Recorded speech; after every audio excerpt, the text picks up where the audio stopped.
Topik yang seterusnya bertajuk pertumbuhan di dalam Kristus. Tabiat kita berubah apabila menjadi anak-anak Tuhan. Alkitab memanggil perubahan ini sebagai kelahiran baru. Ia juga dibandingkan dengan biji benih yang baik ditanam oleh petani. Mereka yang baru saja mengenali bagaimana mengasihi Yesus juga dikatakan seperti bayi baru lahir. 1 Petrus 2 ayat 2.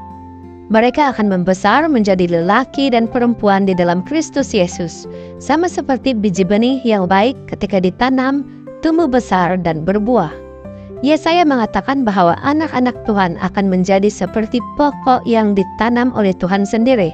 Mereka semua akan melakukan apa yang benar, dan Tuhan akan dipuji karena perbuatannya. Yesaya 61 ayat 3. Tuhan memberikan banyak pelajaran melalui kehidupan alam semula jadi agar dapat menolong kita lebih mengerti tentang kebenarannya. Semua pengetahuan manusia tidak dapat mencipta benda-benda hidup. Manusia tidak dapat menciptakan tumbuhan atau binatang yang paling kecil. Tumbuhan dan binatang hidup hanya melalui kehidupan yang Tuhan sendiri berikan. Dalam hal yang sama, Tuhan mencipta roh yang hidup bagi manusia. Seseorang itu mestilah dilahirkan kembali. Yohanes 3 ayat 8. Dia tidak menerima kehidupan yang Kristus berikan sebelum dilahirkan kembali. Pertumbuhan dan kehidupan adalah sama. Tuhan menjadikan bunga-bunga tumbuh mekar sehingga buah akan dihasilkan kemudian. Oleh karena kuasanya, biji benih terbentuk dalam buah. Pertama pucuknya yang halus, kemudian mayangnya, dan akhirnya butir sepenuhnya.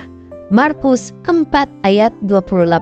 Nabi Hosea berkata mengenai bangsa Israel, mereka akan berkembang seperti bunga. Mereka akan berbuah seperti kebun anggur. Hosea 14 ayat 5 hingga 7. Yesus memberitahu kita, tengoklah bagaimana bunga-bunga tumbuh. Lukas 12 ayat 27. Tumbuh-tumbuhan hidup dengan menerima pemberian daripada Tuhan.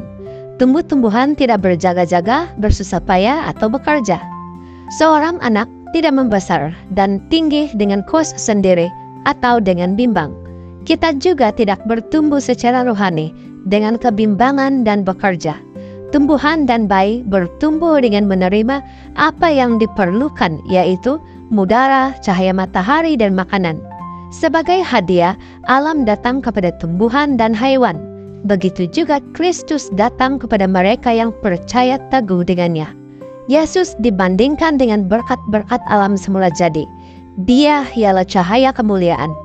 Yesaya 60 ayat 19. Dia ialah matahari dan perisai. Mazmur 18 ayat 11. Dia seperti hujan di tanah yang kering. Hosea 14 ayat 5. Seperti hujan di ladang. Mazmur 72 ayat 6. Dia ialah air hidup. Sebab roti yang diberi Tuhan itu ialah Dia yang turun dari surga. Dia memberi kehidupan kepada dunia ini. Yohanes 6 ayat 33. Tuhan memberikan hadiah yang ajaib kepada dunia ini, yaitu anaknya. Hadiah yang tidak ada telak bandingnya menyelubungi dunia ini dengan anugerah bagai udara. Sama seperti udara yang kita hidup. Jika kita memilih untuk menerima kehidupan anugerah Kristus, kita akan hidup dan menjadi lelaki dan perempuan di dalam Yesus Kristus. Bunga-bunga menghadap matahari untuk menerima pancaran yang terang. Cahaya itulah yang memberikan kecantikan dan kesempurnaan kepada bunga. Oleh itu, berpalinglah kepada Kristus, cahaya kebenaran. Cahaya surga akan bersinar ke atas kita, sementara sifat-sifat kita akan bertumbuh serupa dengan Dia. Yesus mengajarkan kita pelajaran tersebut apabila Dia berkata, tinggallah bersatu dengan aku, dan aku pun tinggal bersatu dengan kamu. Kecuali cabang itu melekat pada pokoknya, tidak dapat ia berbuah. Sama halnya, kecuali kamu tinggal bersatu dengan aku, kamu tidak mungkin berbuah. Yohanes 15 ayat 4 dan 5. Kita seharusnya bergantung kepada Kristus untuk tinggal dalam kehidupan yang murni, sama seperti cabang bergantung kepada pokok untuk tumbuh. Selain daripada Dia, kehidupan tidak ada pada kita. Jauh daripada Dia, kita kehilangan kuasa untuk bertumbuh di dalam kemuliaan dan kesucian dan berpaling daripada dosa.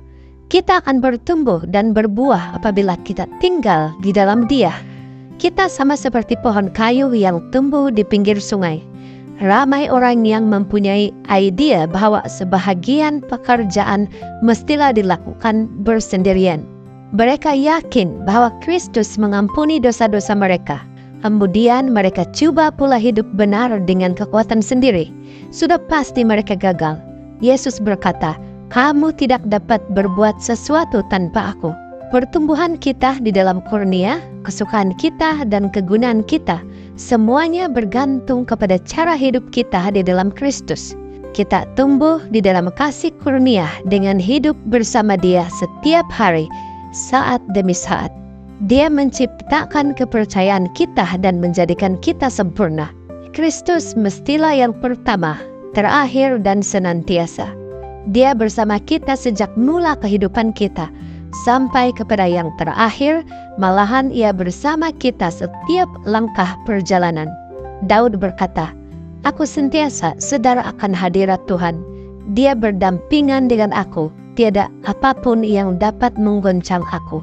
Mazmur 16 ayat 8. Adakah Anda bertanya, bagaimana aku boleh hidup di dalam Kristus? Hidup di dalam Dia sama seperti ketika pertama kali Anda menerima Dia. Sebagaimana kamu telah menerima Kristus Yesus sebagai Tuhan, begitu juga hidup bersekutu dengan Dia. Kolose 2 ayat 6. Umatku yang benar akan percaya dan hidup. Ibrani 10 ayat 38. Engkau serahkan dirimu kepada Tuhan agar menjadi benar-benar miliknya, melayani dan menurut Dia.